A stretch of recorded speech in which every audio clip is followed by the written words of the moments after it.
ഇങ്ങനൊരു വീഡിയോ ഒരിക്കലും ചെയ്യുമെന്ന് ഞാൻ ഓർത്തിട്ട് പോലുമില്ല. കാരണം ഈയൊരു ഇത് വയ്ക്കുമ്പം കണ്ടന്റ് ക്രിയേറ്റേഴ്സിനെ പറ്റി കുറ്റം പറയേണ്ട ഒരു അവസ്ഥ വരുമെന്ന് ചിന്തിച്ചിട്ട് പോലുമില്ല. പക്ഷേ കുറച്ച് ദിവസമായിട്ട് കാണുന്ന കുറേ കാര്യങ്ങൾ കാണുമ്പം ഇതൊന്നും പറഞ്ഞില്ലെങ്കിൽ ശരിയാവില്ലാന്ന് തോന്നുന്നു.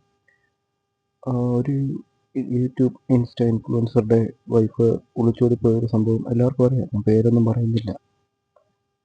അത് ഇങ്ങനെ പുറത്ത് പോയതൊക്കെ CCTV വിഷ്വൽസും എല്ലാം എല്ലാവരും കണ്ടുകൊണ്ടിരിക്കുകയാണ്. ഒരാളുടെ ലൈഫിൽ നടക്കുന്നൊരു ട്രാജഡി അതിനെ വിറ്റ് കാശാക്കുന്നു. ഒട്ടെ നിങ്ങൾ പറഞ്ഞോ, നിങ്ങൾ എന്തോ വേണേലും പറ. ഈ പറയുമ്പം അയാളുടെ പേരെങ്കിലും മെൻഷൻ ചെയ്യാതിരുന്നൂടെ? അയാളുടെ ഫാമിലിയെ പറ്റി നിങ്ങൾ ഓർത്തിട്ടുണ്ടോ ഒരിക്കലെങ്കിലും? എന്തോരം സഹിച്ചായിരിക്കും അവരിപ്പോൾ ജീവിക്കുന്നതെന്ന്. ഇവിടെ ഒരാളുടെ ഭാര്യയാണ് ആ പോയത്. അത് എന്തുകൊണ്ടും ആയിക്കോട്ടെ, അയാളുടെ പ്രശ്നമായിക്കോട്ടെ, ഭാര്യയുടെ പ്രശ്നമായിക്കോട്ടെ, എന്ത് വേണേലും ആയിക്കോട്ടെ. ഈ ശവത്തിൽ കുത്തുക എന്ന് കേട്ടിട്ടല്ലേ ഉള്ളൂ. അത് കണ്ട് ശവത്തിൽ കുത്തി കുത്തി കീറുവാണ് ചെയ്യുന്നത്. ഒരു മനുഷ്യനല്ലേ അത്?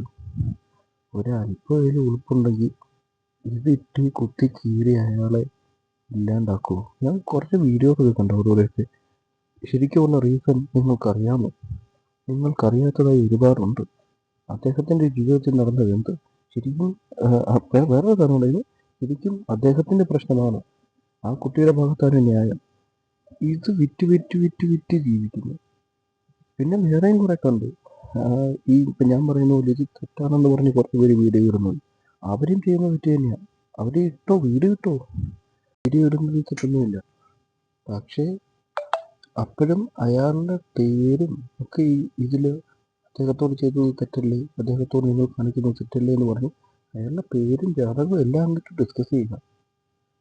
അല്ലേലും മലയാളം പണ്ട് ആരാൻ്റെ അമ്മയ്ക്ക് ഭ്രാന്ത് പിടിക്കുന്ന കാണുമ്പോൾ ഭയങ്കര സന്തോഷമാണ്. ഇത് നിങ്ങൾക്ക് തോന്നുന്നില്ല? നിങ്ങളിങ്ങനെ ഓരോന്ന് പടച്ചു വിടുമ്പോൾ, നിങ്ങൾ പുതിയ പുതിയ കഥകൾ ഉണ്ടാക്കി അയാളുടെ ലൈഫിൽ ഇട്ടങ്ങ് ഇതാക്കുമ്പോൾ അയാൾക്ക് എന്ത് സങ്കടം ഉണ്ടാവും? എങ്ങനെയാണ് അയാളിന് മുമ്പോട്ട് പോകുന്നുള്ളത് ഒന്ന് ചിന്തിച്ചുകൂടെ? കുറച്ചെങ്കിലും മനസാക്ഷിയുള്ള ഒരാളാണെങ്കിൽ അവരുടെ കുടുംബത്തിൻ്റെ പേരോ അയാളുടെ പേരോ മെൻഷൻ ചെയ്യാതിരുന്നേ. ഇതവർ ലീഗലി മൂവ് ആക്കുന്ന കാര്യമല്ലേ? അതിനതിൻ്റെ വഴിക്ക് വിടുക. അറ്റ്ലീസ്റ്റ് സപ്പോർട്ട് കൊടുക്കുക. ഇനിയിപ്പോൾ സപ്പോർട്ട് കൊടുക്കാൻ പറ്റിയില്ലെങ്കിൽ ഉപദ്രവിക്കാതിരുന്നൂടെ? അപ്പോൾ ചൊല്ലില്ലേ, വന്നിച്ചില്ലേലും നിന്നിക്കില്ലെന്ന്. ജീവിക്കാൻ വരണ്ട എന്ന് കരുതി പുറകെ നടന്ന് കൊല്ലാതിരുന്നൂടെ ഇവരെയൊക്കെ? ഇതൊക്കെ എല്ലാവരുടെയും വീട്ടിൽ സംഭവിക്കാവുന്നതേ ഉള്ളൂ. ഇന്ന് അയാൾക്ക് സംഭവിച്ചാൽ നാളെ നിങ്ങൾക്ക് സംഭവിക്കാം. അങ്ങനെ സംഭവിക്കാതിരിക്കട്ടെ. എന്തായാലും കാണിക്കുന്നത് മോശമാണ്.